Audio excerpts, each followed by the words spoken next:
Estamos con Ferney Rodríguez de Colombia. Él es profesor en biología y es representante de Bogotá ATEA aquí en este primer encuentro de librepensadores de Latinoamérica que se realiza en Arequipa.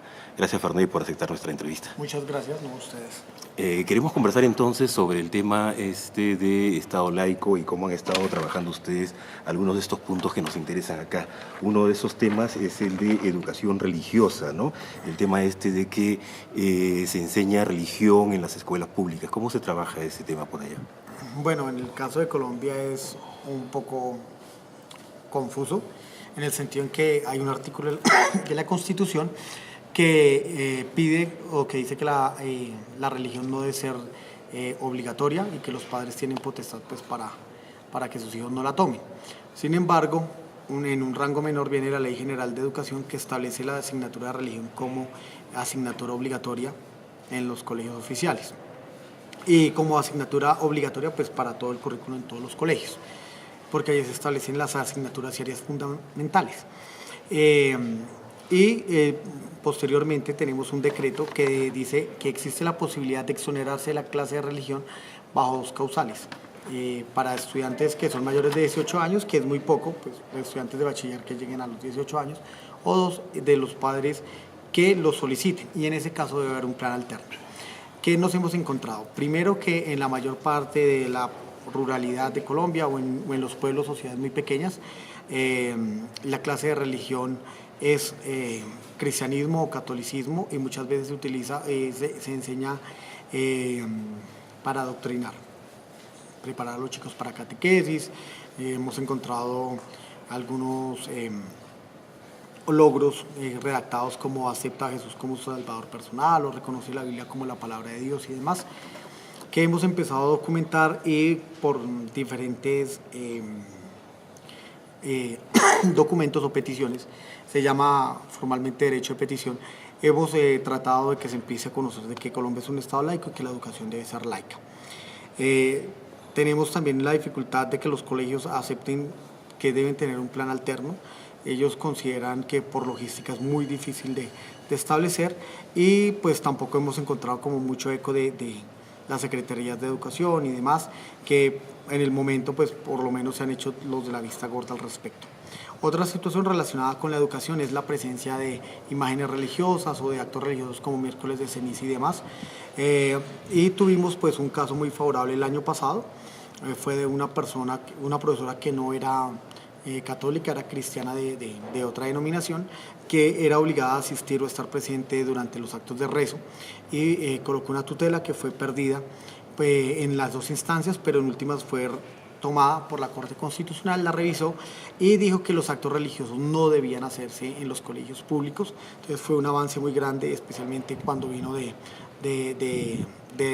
religiosos que son minoría, y pues establece que los colegios, o por lo menos en este caso que analizaba, pues era el coordinador, era el rector, que siendo católicos pues hacían actos católicos y demás, y dicen pues que como funcionarios públicos deben abstenerse de tratar de promover sus creencias particulares.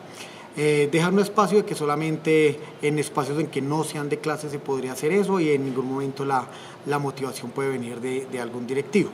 Entonces fue un fallo muy importante que aún se desconoce en la mayor parte de instituciones públicas. Eso es lo que tenemos por la parte de educación. Ok, interesante.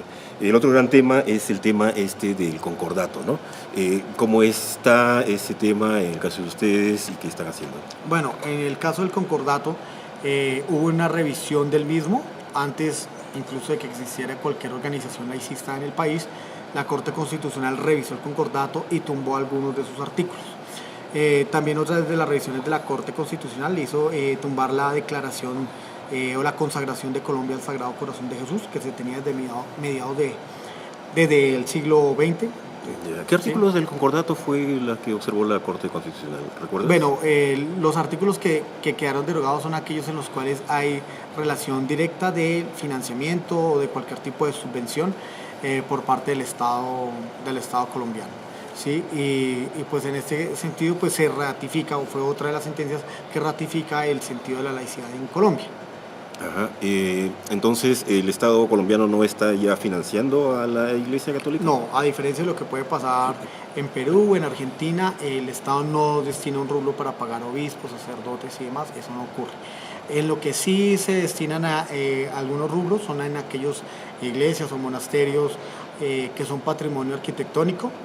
En ellos pues sí se hace bajo la salvedad de que hacen parte del patrimonio arquitectónico de la nación. ¿El tema del concordato ya está cerrado para Bogotá, TEA, para ustedes, o todavía siguen trabajando algún tema con respecto a eso? Bueno, en el sentido de que no hay dineros públicos por parte de esta situación, pues nosotros ya consideramos que no requiere alguna revisión. Sin embargo, pues todavía hay alguna presión por parte de la Iglesia o algunas intromisiones de la Iglesia en la parte de política que hace que nosotros tengamos ahí que tengamos la posibilidad de generar algún tipo de queja particular. En el momento se encuentra en suspensión lo que es el artículo que da de otra ley, por fuera del concordato, del Te Deum, que hacía obligatorio que el 20 de julio, el día patrio, estaba dentro de las funciones del presidente de la República asistir a un Te Deum solemne en la Catedral Primada de Bogotá. Entonces, por el momento está suspendido y estamos esperando cómo se resuelve. Esta suspensión se hizo pues gracias a un activista ya costeño, pero que también cree y defiende el valor de la laicidad. Y además de este financiamiento directo que había a las iglesias, hay algunos indirectos, digamos, como exoneraciones por algunas actividades que hacen las iglesias. Sí, curiosamente cuando se hace esta revisión y se mantiene la exención de impuestos a la Iglesia Católica, posteriormente hay una solicitud de las iglesias evangélicas para que también puedan acceder a la misma exención. Antes del 91 las iglesias mormonas además tenían que pagar un impuesto por sus bienes, y pues la Corte lo que decide es exonerarlas a todas, decide dejar a todas las iglesias y a todas ellas libres de cualquier impuesto. Eso fue lo que decidió en ese sentido. Entonces, libre de todo impuesto, impuesto a las ventas, impuesto a la renta, impuesto al consumo. Impuesto sobre la parte, bueno, hay unos impuestos que se pagan por las propiedades físicas. Ajá. Entonces, todos estos están libres de impuestos. Ahora, si hay algún tipo de actividad económica, pues sí pueden en este caso o sí deben declarar renta. No pasa como en otros países que un monasterio puede montar un hotel y que ese hotel estaría libre de impuestos. No, en ese caso no cabe en el caso colombiano. Pero actividades educativas, por ejemplo, privadas. Cuando son privadas sí tienen que registrarse de otra manera, y en este caso sí debe haber. De hecho, sí hay una declaración de renta en términos generales para ese tipo de actividades.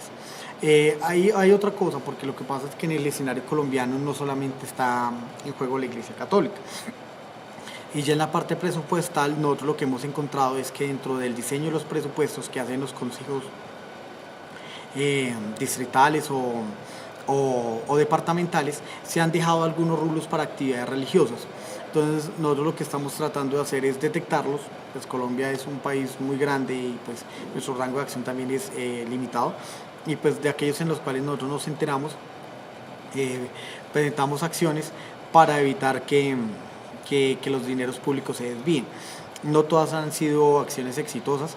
Hemos visto, por ejemplo, cómo en Bogotá, en Cali, Armenia y otras ciudades se están destinando dineros públicos para patrocinar lo que se llaman conciertos gospel o conciertos de tipo carismático o evangélico, que terminan siendo organizados por las iglesias y solamente pueden postularse grupos con el aval de un pastor y con una teología solamente evangélica carismática. Ni siquiera pueden participar grupos de otras denominaciones. Entonces, obviamente es una violación a la laicidad.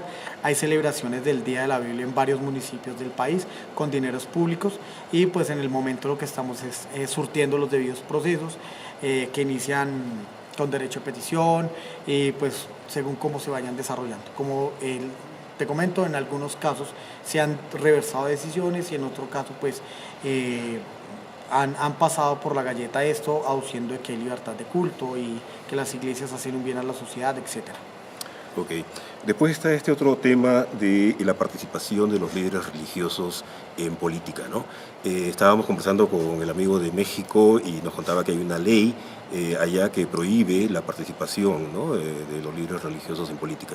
¿Cómo está este caso, este tema en Colombia? Bueno, como lo presentamos en nuestro informe de laicidad, que pueden encontrar en nuestra página web, es crítico, la situación es muy crítica y año tras año, periodo legislativo tras periodo legislativo, es más preocupante en el sentido en que cada vez hay una bancada de pastores más grande en el Congreso de la República o en los consejos distritales, porque pues lo han hecho de manera estratégica. No tenemos, como en México, ninguna ley que prohíba la participación de los pastores o de los sacerdotes en la política, y esto ha hecho que muchos grupos políticos que ya están muy desprestigiados, los partidos políticos están muy desprestigiados, acudan a los pastores, perdón, para que ese carisma que tienen los pastores y ese convencimiento y la fe ciega, pues haga que los feligreses van y votan por quien les diga el pastor. Entonces es muy peligroso y esto pues ha llevado a que se induzca erróneamente al elector a votar, muchas veces con mentiras, con argumentos falaces, y pues es preocupante. ¿Está trabajando Bogotá actualmente algo con respecto a este tema? Estamos analizando el tema porque dentro de la legislación pues no tenemos ningún artículo o ninguna ley que nos pida que debería hacerse la prohibición. Sin embargo, hay otras voces también desde la academia que están revisando este tema y que ya están empezando a dar voces de alerta de la dificultad de poder mantener una democracia sana cuando un grupo de personas, como son los pastores muy influyentes, mueven el voto en un país donde las personas no leen las propuestas de gobierno, sino que simplemente se creen por las primeras impresiones o por las personas que suelen tener algún grado de autoridad. Ok. ¿Cómo está este tema referido a las figuras religiosas en espacios públicos, ¿no? Aquí tenemos parques con figuras religiosas, bueno, los colegios tienen figuras religiosas, las entidades públicas, los juzgados tienen cruces, tienen Biblias, a la gente se le hace jurar, aun cuando no se le pregunte qué religión es o si tiene alguna religión. ¿Cómo está este tema por ahí? Igual de grave. Nosotros hemos empezado pues de manera local en algunas instituciones a peticionar de que ese tipo de imágenes o de crucifijos o demás se lleguen a retirar. En algunos casos hemos encontrado mucha resistencia, sobre todo cuando están los espacios de las fuerzas de policía y militares que tienen sus capillas, sus oratorios, incluso imágenes de la Virgen, y ellos consideran que no hay ninguna violación a la laicidad o simplemente tuercen la norma al momento de redactar una respuesta al respecto. Y la dificultad es que cuando el Ministerio Público pues, no hace algún seguimiento fuerte sobre la parte de laicidad, pues ahí tenemos una dificultad pues, algo mayor. Entonces, pues estamos hasta ahora haciendo la pedagogía de lo que es un Estado laico. Nos hemos encontrado con que hay funcionarios u oficinas jurídicas de los diferentes estamentos que no conocen o que no sabían de las sentencias de la Corte Constitucional que hablan de Estado laico. Ok, Feirrae, finalmente este tema de la participación religiosa en las ceremonias oficiales. Acá, bueno, incluso en ceremonias realizadas por militares, ¿no? Hay presencia de religiosos de una religión nada más, ¿no? Igual sucede en ceremonias oficiales, en ministerios, en colegios, ¿no? Me imagino que es una cosa similar por allá. Sí, es muy similar. De hecho, la parte militar tiene un capellán castrense, la Universidad Nacional tiene un capellán que es pagado con recursos públicos y pues digamos que es más el camino de lo que tenemos que hacer. Justamente pues es la razón por la que nos hemos empezado a organizar diferentes organizaciones laicistas, y es más lo que tenemos que hacer, y hasta ahora estamos haciendo la pedagogía de que somos un Estado laico, que la gente lo conozca, que los medios de comunicación y los periodistas se enteren de esto para poder hacer pues, los siguientes campos de litigio. Perfecto, muchas gracias, ha sido un gusto. No, a ustedes.